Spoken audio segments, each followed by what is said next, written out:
सभी को मेरा सुप्रभात। मेरा नाम अर्चना खरे है। मैं आपकी हिंदी शिक्षिका हूँ।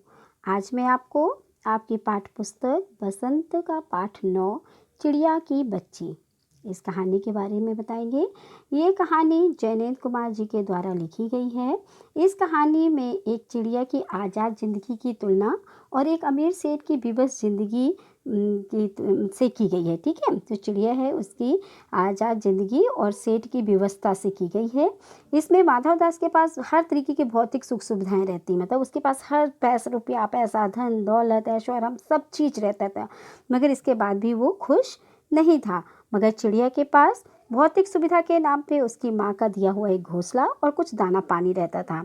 इसके बाद भी वो प्रसन्न रहती थी। तो देखिए, इस कहानी में चिड़िया की जो बच्ची है वो कहानी में आपको इसके बारे में पता चलेगा, माधव दास की ज़िंदगी और चिड़िया की ज़िंदगी के बारे में। तो देखिए, माधव दास ने अपनी संगमरमर की नई कोठी बनवाई थी। उसके सामने बहुत सुहावना बगीचा भी लगवाया था। उनको कला से बहुत प्रेम है। धन की कमी नहीं थी और कोई व्यसन छू नहीं गया। सुंदर अभिरुचि के आदमी हैं। फूल पौधे रकाबियों से हौजों में लगे फव्वारों में उछलता हुआ पानी उन्हें बहुत अच्छा लगता है। समय भी उनके पास काफ़ी है ना। तब कोठी के बाहर चबूतरे पर तख्त डलवाकर वो मसलन के सहारे अपने गलीचे पर बैठ जाते हैं। प्रकृति की जो छटा है उसको वो देखते रहते हैं, मानो उसमें मन को तृप्ति मिलती है। मतलब जो प्रकृति की छटा उनके बगीचे में दिखाई देती है उससे उनको मन की तसल्ली मिल जाती है। मित्र हुए तो उनसे विनोद चर्चा करते हैं, नहीं तो पास रखे हुए फर्सी हुक्के की सटक को मुँह में दिए ख्याल ही ख्याल में संध्या को स्वप्न की भांति गुजार देते हैं। मतलब वो उनका अकेलापन जो था ना, सारी सुख सुविधाएं थी मगर जो उनका अकेलापन था वो उनको बहुत विवश करता था। आज कुछ कुछ बादल थे, घटा गहरी नहीं थी, धूप का प्रकाश उनमें से छन छन कर आ रहा था। माधव दास मसलन के सहारे बैठे थे। उन्हें जिंदगी में क्या स्वाद नहीं मिला है, पर जी भर कर भी कुछ खाली सा लगता है। मतलब हर सुख सुविधा है, इसके बाद भी उनका मन खाली रहता है। उस दिन संध्या समय उनके देखते देखते सामने की गुलाब की डाली पर एक चिड़िया आई और उस पर आकर बैठ जाती है। चिड़िया बहुत सुंदर थी। उसकी गर्दन लाल थी और गुलाबी होते होते किनारों पर जरा जरा नीली पड़ गई थी। पंख ऊपर से चमकदार स्याह थे। उसका नन्हा सा सिर तो बहुत प्यारा लगता था और शरीर पर चित्र विचित्र चित्रकारी थी। चिड़िया को मानो माधव दास की सत्ता का कुछ पता नहीं था और वह मानो तनिक देर से आराम भी उसे नहीं चाहिए था। कभी पर हिलाती थी, कभी फुदकती थी। वह खूब खुश मालूम होती थी। अपनी नन्ही सी चोंच में प्यारी प्यारी आवाज़ निकाल रही थी। मतलब माधव दास जब उस चिड़िया को देखता है ना, तो उसकी सुंदरता को देखकर वो उस पर मोहित हो जाता है, उस पर आश्रित हो जाता है। उसको वो चिड़िया बहुत अच्छी लगती है ना। कभी वो इधर से इस डाल से उस डाल में फुदकती, कभी अपने पंख को हिलाती और इधर उधर आवाज़ें निकालती हुई वो चिड़िया उसके बगीचे में आकर घूम रही थी। माधव दास को वह चिड़िया अपनी बड़ी मनमानी लगी। उसकी स्वच्छंदता बड़ी प्यारी जान पड़ती थी। कुछ देर तक वह उस चिड़िया को इस डाल से उस डाल थिरकना देखते रहे। इस समय वह अपना बहुत कुछ भूल गए थे। उन्होंने उस चिड़िया से कहा, आओ, तुम बड़ी अच्छी आई। यह बगीचा तुम लोगों के बिना सूना लगता है। सुनो चिड़िया, तुम खुशी से यह समझो कि यह बगीचा मैंने तुम्हारे लिए ही बनवाया है। तुम बेरोक टोक यहाँ आया करो।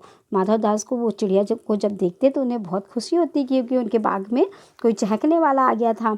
तो वो चिड़िया से बोलते, चिड़िया, मैंने तुम्हारे लिए ही बनवाया है बगीचा और तुम इस बगीचे में आकर बेरोक टोक आकर रहा करो। चिड़िया पहले तो असावधान रही, फिर जानकर कि आप बात उससे की जा रही है वह एकाएक तो घबराई। फिर संकोच को जीत कर बोली, मुझे मालूम नहीं था कि यह बगीचा आपका है। मैं अभी चली जाती हूँ। पल भर सांस लेने मैं यहाँ टिक गई थी। माधव दास ने कहा, हाँ, बगीचा तो मेरा है, पर यह संगमरमर की कोठी भी मेरी है। लेकिन इस सब को तुम अपना ही समझ सकती हो। सब कुछ तुम्हारा है। तुम कैसी भोली हो, कैसी प्यारी हो। जाओ, नहीं बैठो। मेरा मन तुमसे बहुत खुश होता है।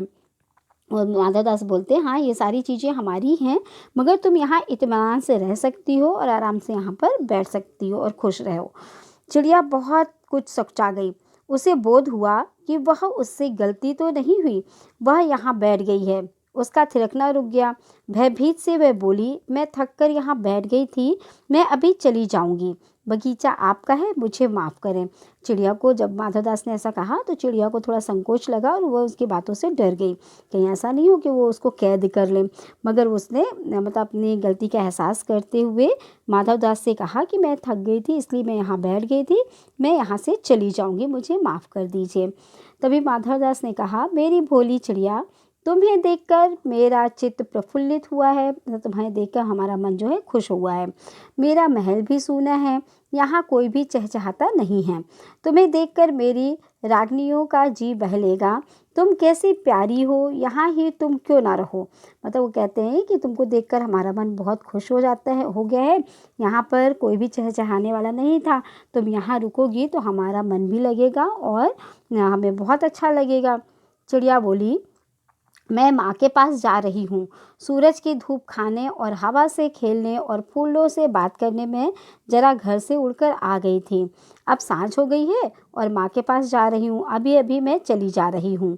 आप सोच ना करें। चिड़िया कहती है कि मैं थोड़ी खुली हवा में बाहर निकली थी, अपने माँ के पास से थोड़ा दूर खेलने, फूलों से बात करने, सूरज की धूप लेने के लिए मैं निकल आई थी। अब शाम हो रही है तो हम अपने घर जा रहे हैं। जैसे आप लोग भी खेलते रहते हैं ना, फिर जब रात होने लगती है तो बोलते हैं ना कि हम अपने घर जा रहे हैं, नहीं तो मम्मी डांटेंगी। तो वैसे चिड़िया ने भी उसको बताया, माधवदास को, कि मैं थोड़ा खेलने, फूलों से बात करने और धूप खाने के लिए निकल आई थी, मगर अब शाम हो गई है, अब मैं अपने माँ के पास जा रही हूँ।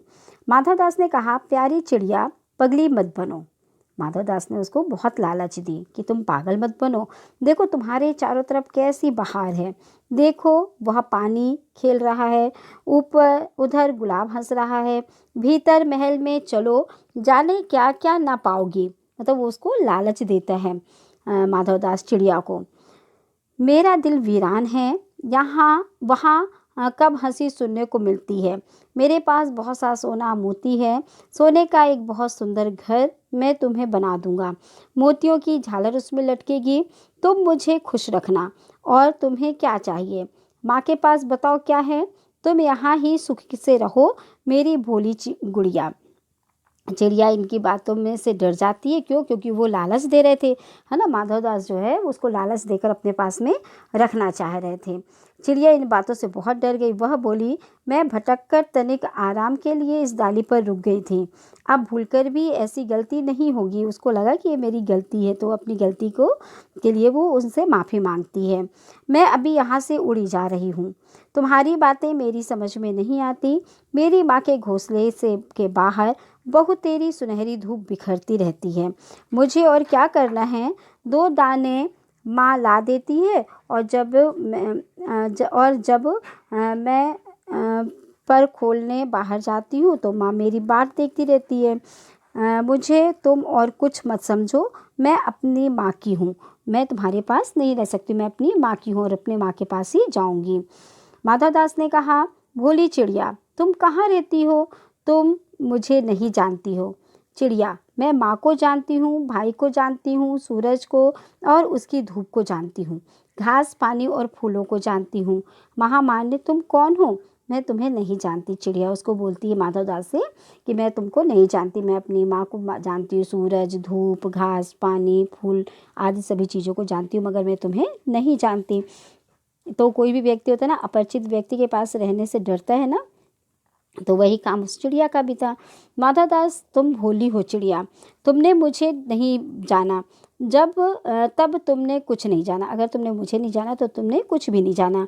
मैं ही तो हूँ सेठ माधवदास, मेरे पास क्या नहीं है, जो मांगो मैं वही दे सकता हूँ।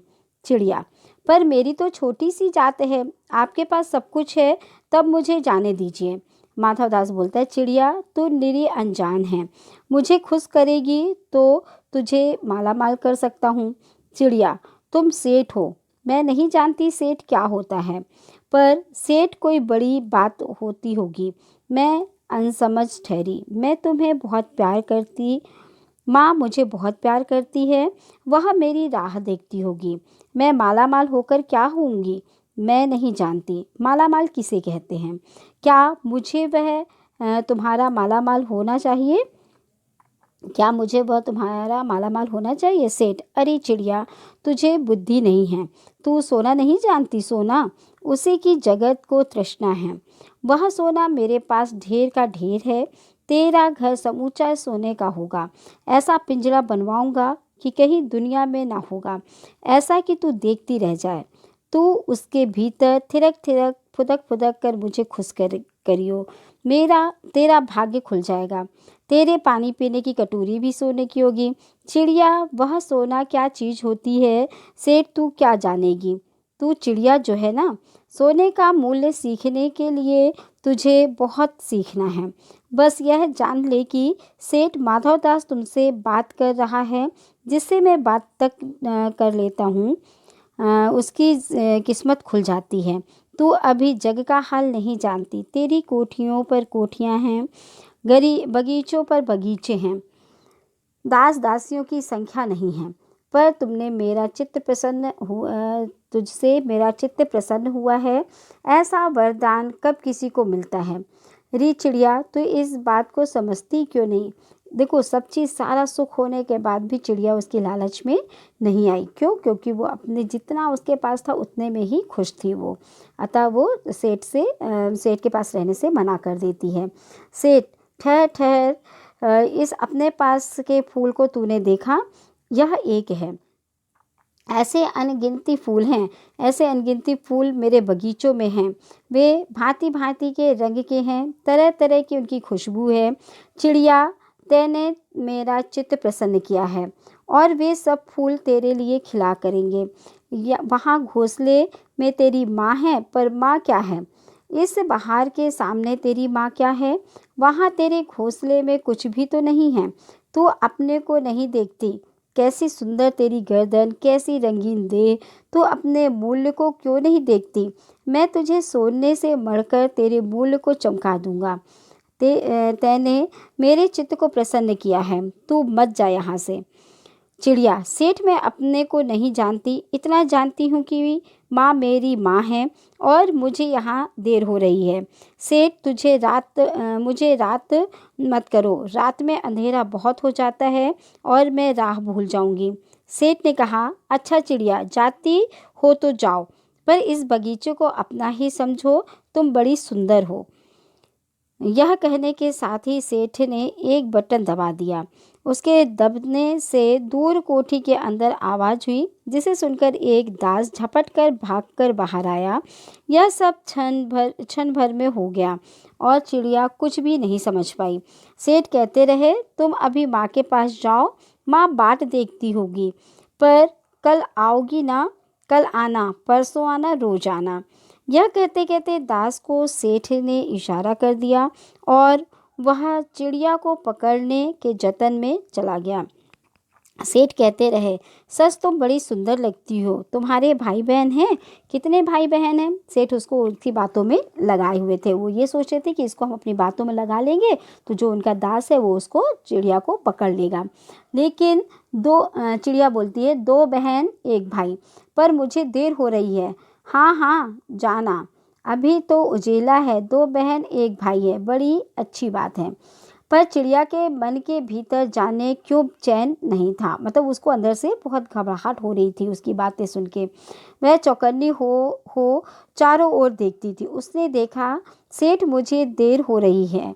सेठ ने कहा, देर अभी कहाँ, अभी उजेला है। मेरी प्यारी चिड़िया, तुम अपने घर का इतने और हाल सुनाओ, थोड़ी देर और रुको और हाल सुनाओ।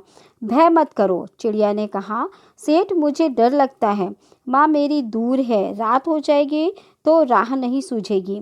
मतलब छोटी सी चिड़िया रहती है, वो कहती है कि अगर देर हो जाएगी तो उनको रास्ता समझ में नहीं आएगी। मेरी माँ अकेली है, माँ मुझे कहाँ ढूंढेगी। इतने में चिड़िया को बोध हुआ कि जैसे एक कठोर स्पर्श उसके देह को छू लिया है।